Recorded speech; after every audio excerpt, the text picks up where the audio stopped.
여러분 안녕하십니까? 오늘 시간에는 통일사상 제11장 방법론 세 번째 시간입니다.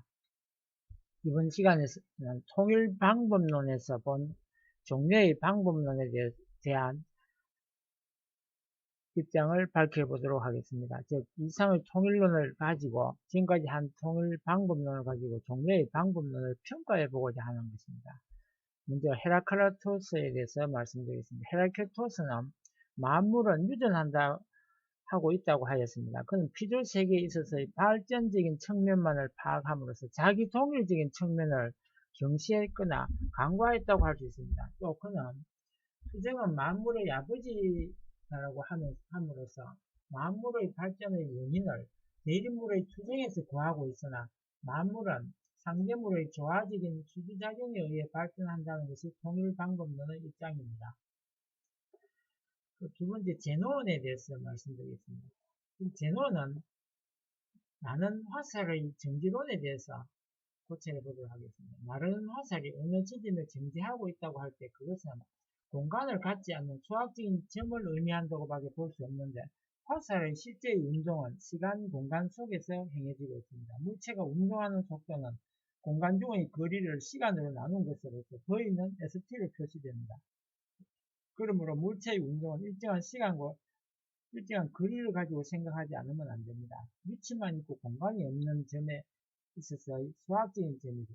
그에 있어서 물체의 운동은 논할 수 없기 때문입니다. 따라서 어느 지점에 있어서의 물체의 운동을 말할 때는 그 점이 아무리 미소하더라도 일정한 공간의 기반 위에 생각해야 하며 또 어느 순간에 있어서의 운동을 말할 때는 그 순간은 아무리 미소하더라도 일정한 시간으로 생각하지 않으면 안 됩니다. 그렇게 볼 때 운동하는 물체는 정지하지 않고 어느 지점을 통과한다는 것을 확실히 말할 수 있는 것입니다. 이 문제에 관하여 유물변경법은 물체는 어느 순간 어느 장소에 있으면서 동시에 없다고 주장하면서 제논의 파라독스와 함께 운동의 문제를 해결해냈다고 자랑합니다. 그러나 이것도 제논의 경우와 마찬가지로 궤변에 지나지 않습니다. 운동하고 있는 물체의 위치는 시간의 함수로 표시되는 일정한 순간에는 반드시 일정한 장소가 이에 1대1로 대응합니다. 따라서 어느 순간 어느 장소에 있으면서 동시에 없다고 하는 것은 있을 수 없는 일입니다. 그리고 운동하고 있는 물체는 정지하지 않고 일정한 공간을 통과하고 있으며 어느 순간 어느 장소에서 운동하면서 있는 것입니다. 다음은 아킬레스와 거북에 관한 것인데 제논은 시간을 무시한 채 공간만을 논의함으로써 아킬레스가 거북을 앞들지 못한다고 하는 잘못된 결론에 도달하고 있습니다. 일정한 시간의 경과에서 보면 아킬레스는 확실히 거북을 앞지르게 되어 있는 것입니다. 제논은 모든 것이 불변불동이며 불변부동이면 불생불멸이라는 것을 논증하려고 하였습니다. 그 때문에 궤변까지 써가면서 운동이나 생멸을 부정하려고 하였습니다. 제논은 헤라클레토스와는 반대로 사물의 발전적 측면을 무시하고 자기 동일적 측면만을 파악했던 것입니다. 다음은 소크라테스에 대해서 살펴보도록 하겠습니다. 소크라테스는 사람과 사람이 겸허한 마음으로 대화함으로써 진리에 도달할 수 있다고 생각하였습니다. 이것은 사람과 사람 사이의 외적 발전적 수작용에 의한 진리의 정식입니다. 소크라테스는 사람과 사람 사이의 올바른 수작용의 자세를 설명한 것입니다. 한 가지 제가 앞서 제논 이야기를 한 가지 하면서 빼먹은 게 있어서 말씀을 드리겠습니다. 제논에서 정지한 화살에 대해서 이야기를 할 때 제논의 입장에서는 그 당시에 수는 정수만을 생각했습니다. 정수 외에는 수가 아니라고 하는 그런 생각을 가지고 있었기 때문에 분수를 생각하지 않았던 것입니다. 한없이 쪼갤 수 있는 분수에 대해서 생각을 하지 않고 또 그 당시에 실수만을 생각했고 헛수에 대해서 생각을 하지 않았습니다. 물론 실수에 대해서도 정수나 분수 정도 생각했지 마이너스라든지 그런 음수에 관해서도 생각하지 않았던 것 같습니다. 그래서 무엇보다 그 분수에 대해서 생각하지 않았기 때문에 음수까지는 아마 정수, 영과 정수, 양수, 음수까지는 생각을 했지만 분수를 생각하지 않은 상태에서 했기 때문에 한없이 쪼갤 수 있다는 점을 간과했던 것 같습니다. 자, 그러면 소크라테스 다시 또 말씀드리겠습니다. 소코테스는 넘어가고 플라톤에 대해서 말씀드리도록 하겠습니다. 플라톤은 이데아의 세계에 대해서 연구하였습니다. 원상론에서 원상의 내적 형상에는 여러 가지 관념, 개념이 있음을 밝히는데 플라톤은 이러한 개념의 세계를 이데아계로서 파악하고 분석과 종합의 방법으로 이데아계의 히에라키 구조를 명확히 하려고 하였습니다. 개념의 분석이나 종합은 개념과 개념을 비교함으로써 이루어집니다. 이것은 대비형의 수두작용으로서 인간의 마음속에서 행해지므로 내적 수두작용입니다. 결국 플라톤의 이데아로는 대비형의 내적 수두작용의 한 측면을 설명한 이론이었다고 할 수 있습니다. 그리고 아리스토텔레스에 대해서 말씀드리겠습니다. 아리스토텔레스의 영역법은 3단 논법입니다. 먼저 보편적 진리를 세운 다음 거기에서 특정한 개별적인 진리를 결론으로 이끌어냈습니다. 앞서 본 예와 같이 모든 인간은 죽는다라는 대전제와 소크라테스는 인간이라는 소전제를 대비하여 소크라테스는 죽는다라고 하는 결론을 내립니다. 이것은 명제와 명제 간의 대비형의 수작용입니다. 더욱이 소크라테스는 인간이라는 명제 자체도 소크라테스와 인간을 대비하여 얻어지므로 이것도 대비형의 수작용입니다. 따라서 아리스토텔레스의 연역법은 플라톤의 경우와 마찬가지로 대비형의 내적 수작용에 의한 진리 추구의 방법이라 할 수 있습니다. 그리고 베이컨에 대해서 말씀드리겠습니다. 베이컨은 진리를 얻기 위해서는 먼저 편견을 버리고 무상을 말하는 것입니다. 실험과 관찰에 의하지 않으면 안 된다고 주장하였습니다. ABC의 실험의 결과가 모두 P이면 P라는 결론을 일반적인 법칙으로 삼는다고 하는 것이 진화법입니다. 이러한 진화법은 인간과 만물과의 외적 수리작용에 따라 진리를 얻으려고 하는 입장입니다. 또 실험과 관찰에 의해서 얻어진 많은 사실들을 대비하여 결론을 얻었으므로 균화법은 대비형의 수리작용이기도 합니다. 따라서 베이컨의 균화법은 대비형의 외적 수리작용에 의한 진리 추구의 방법이라고 할 수 있습니다. 또 데카르트에 대해서 말씀드리겠습니다. 데카르트는 모든 것을 의심함으로써 나는 생각한다, 그러므로 나는 존재한다 라고 하는 확실한 제1원리에 도달했다고 합니다. 여기서 데카르트가 일절의 사물을 의심했다는 것은 모든 사물과 모든 현상에 대하여 이를 부정했음을 의미하며 따로 통일사상에서 보면 하나님의 우주 창조 이전의 단계로 소급한 것과 같은 입장에 서 있다고 볼 수 있습니다. 그런 상황에서 나는 생각한다는 말은 우주 창조 직전에 하나님의 구상, 하나님의 생각에 해당합니다.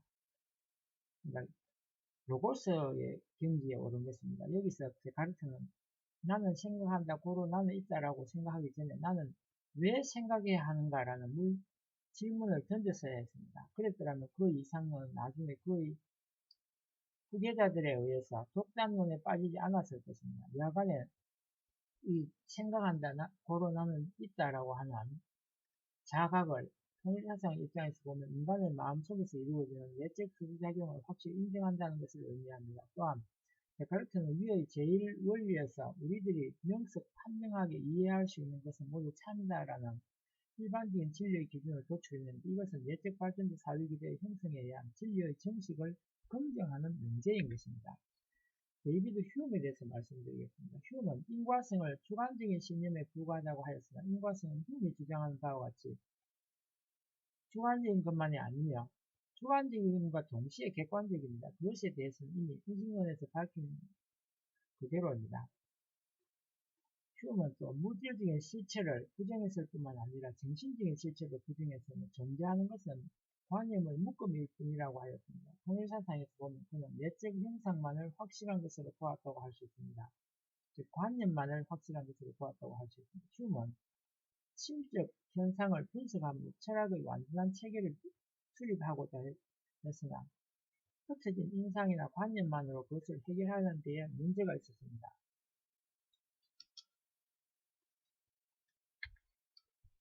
칸트에 대해서 말씀드리겠습니다. 이마누엘 칸트는 대상으로부터 오는 혼돈된 감성적 내용이 주관이 지닌 선천적 형식에 의해 구성됨으로써 인식이 성립한다고 주장하였습니다. 인간 주체와 대상의 상대관계에 의해 인식이 성립한다고 하는 점에서는 통일사상과 마찬가지입니다. 그러나 통일사상에서 보면 주체는 형식뿐만 아니라 내용도 함께 구비하고 있으며 이 양자를 합쳐서 원형이라고 합니다. 또 대상으로부터 오는 것은 혼돈된 감성적 내용이 아니고 존재 형식을 가진 내용입니다. 칸트의 구성론에 대하여 통일사상은 조합론을 주장합니다. 칸트의 선언적 방법에 의한 구성론은 통일사상의 수수법에 의한 조합론을 칸트의 입장에서 표현한 것이라고 볼 수 있습니다. 그리고 해결에 대해서 말씀드리도록 하겠습니다. 해결은 개념의 발전과 세계의 발전을 모순의 지향과 통일의 과정으로서 또는 정반합의 과정으로서 파악하였습니다. 그러나 통일사상에서 볼 땐 발전은 모순에 의해서 이루어지는 것이 아닙니다. 발전은 주체와 대상의 관계에 있는 상대물이 목적을 중심하고 수수작용함으로써 이루어집니다. 그때 정은 목적을, 근은 상대물을, 합은 합성체 또는 번식체를 의미합니다. 해결이 말한 바와 같이 개념이 개념 자체의 모순에 의해서 홀로 발전한 것은 아닙니다.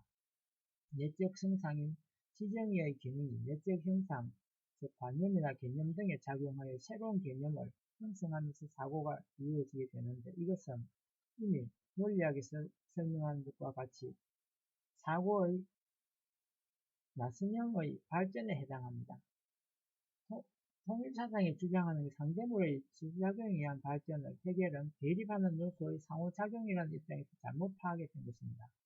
그리고 마르크스에 대해서 설명을 하겠습니다. 마르크스는 물질적인 존재의 본연의 존재 방식에 기초로 하여 정신작용은 그 반영이라고 하였으나, 통일사상에서 보면 성상과 형상은 주체와 대상의 상대적 관계에 있으므로 정신적인 법칙과 물질적인 법칙에는 대응관계가 있는 것입니다.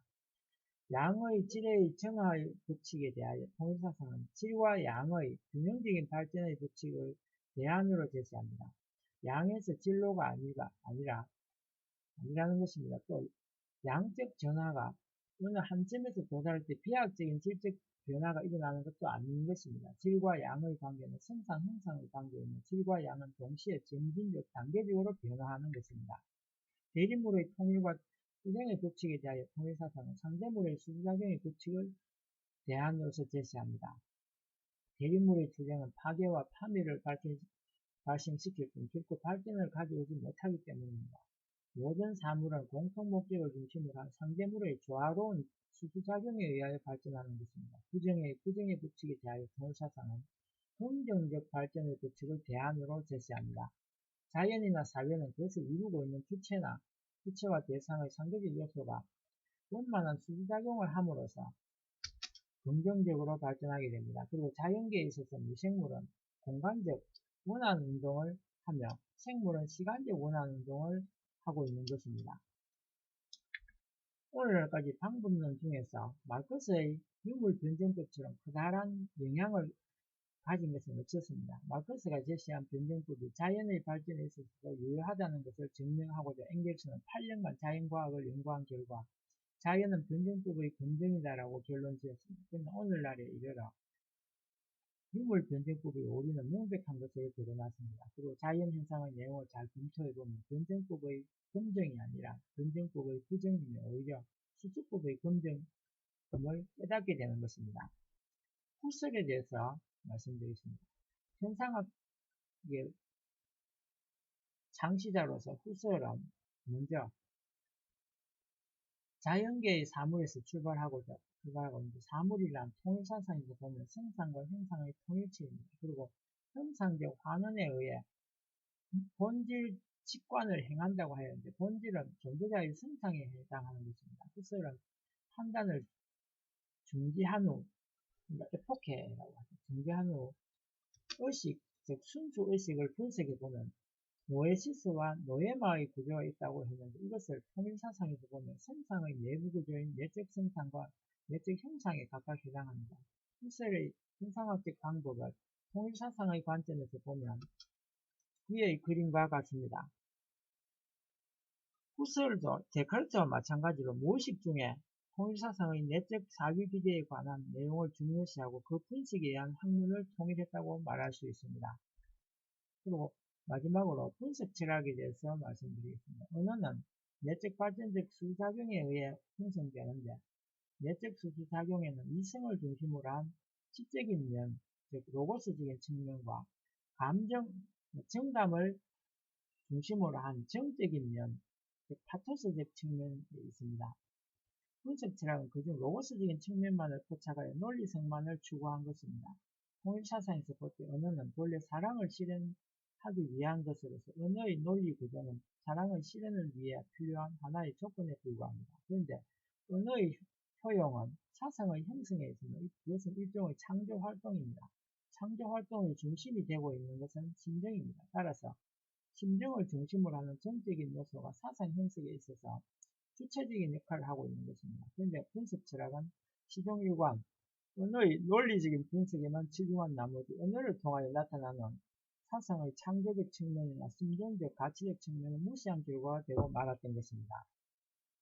이상 통일사상의 통일 방법론에서 본 종래의 방법론에 대해서 전체 마치고, 아울러 통일사상 방법론도 마치지만 통일사상 전체적인 내용도 이것으로 마치도록 하고, 다음 시간에는 개별적인 통일사상의 입장에서 본 개별적인 철학자들의 사상을 다뤄보도록 하고 여기서 마치도록 하겠습니다. 끝까지 시청해 주신 분께 감사드리며 아직 구독을 신청 안 한 분은 구독 부탁드리겠습니다. 감사합니다.